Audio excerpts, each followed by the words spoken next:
Okay, so today we will make part 2 of what if the states went independent. So let's continue. The first thing that will happen in this video will be actually New England uniting and going after New York. And the reason they are doing all of this is because New York has a lot of ambition of conquering the area. So let's see this war.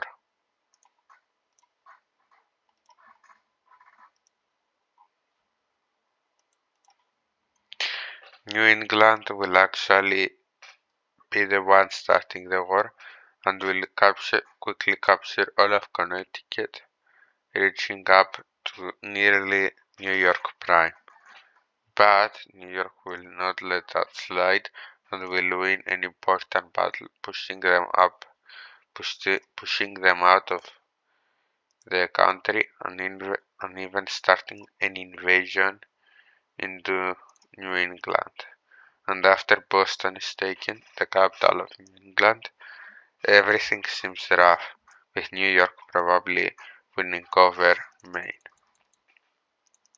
But something that nobody expected happened. Michigan went against New York. Also, Pennsylvania, Virginia, and Delaware did also. And the reason they did, it's because they think that New York is too powerful. So a naval combat will happen here for as long as Pennsylvania just conquers their older lands and try to go towards New York slowly.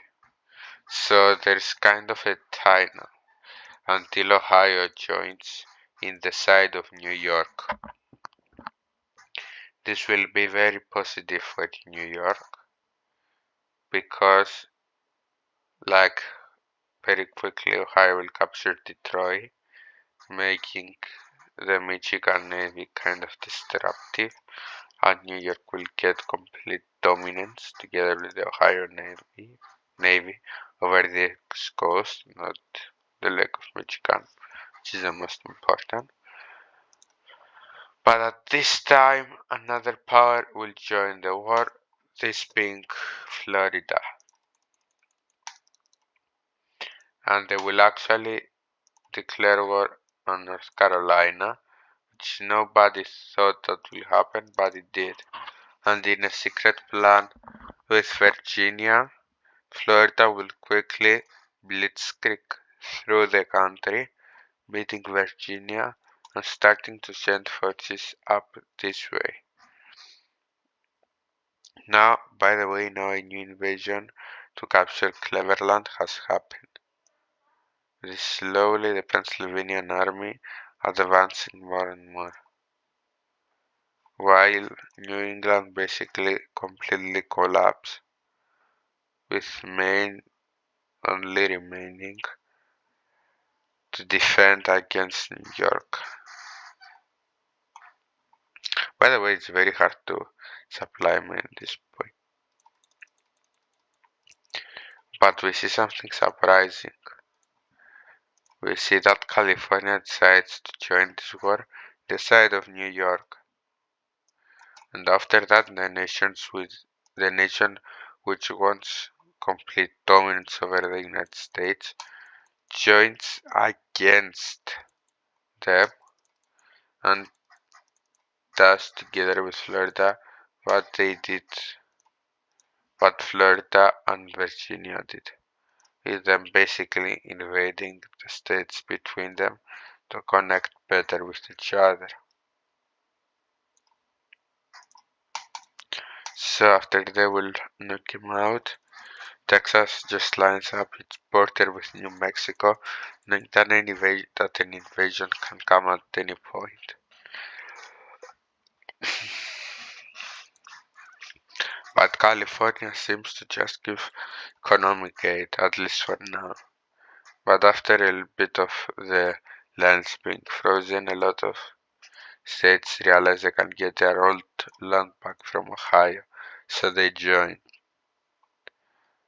But the nations which were at the other side of the lake just oppose them to try to capture them and integrate them into themselves. Which this California will use to get a good amount of states on its side. Well, enough just to be able to invade Texas, I guess. And Texas, who had started sending its soldiers up, thinking that California will not actually attack, loses El Paso and even gets greatly damaged from the advance of California, though Florida started sending troops there.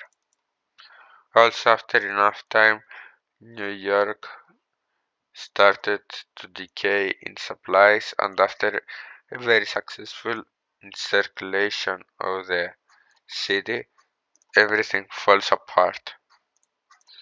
The New York front falls, and now just New York City stands alone.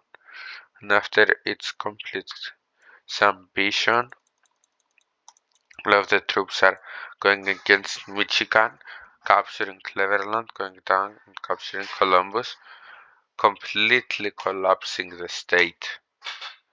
This will left Michigan, who had kinda started off collapsing, with a big amount of its land going over to the small states, being able to push back and just only push back, but push into the states with the help of the other side of states. After this triumph of win, they decided to do a peace treaty. The peace treaty, the West will not get affected because they will not take any land. And here, like, um,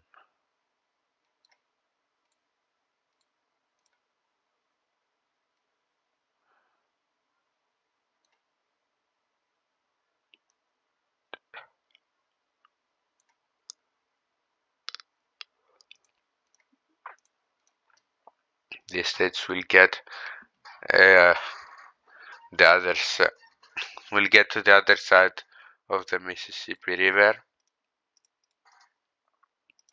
and kind of double in size and strength, while Michigan will be privileged enough to get Cleveland from Ohio, and not just Cleveland, but of most of the state.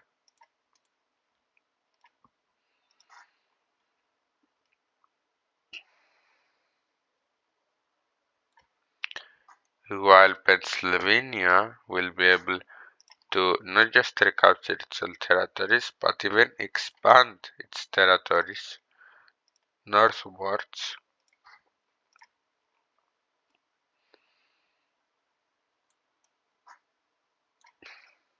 New England will be able to go back at something like that. New York will be left in a combiner of New York City and New Jersey, which is still a ginormous threat, and even still kind of the same power because all of this was not that much stuff for New York, but like I don't think they will actually get anything from here, so let me do this. Okay, what's next? I guess Dakota War. North Dakota will decide to invade South Dakota. So let's see what's going to happen. North Dakota marches his army into the south. It's going to be able to make a pretty cool offensive. But after a few days of the offensive going well, they'll finally start meeting problems with a small counteroffensive even happening in one of the sides. After that, North Dakota decides to get in Nebraska to help, and that will successfully guarantee them the win over Southern Dakota. So let's see this peace treaty.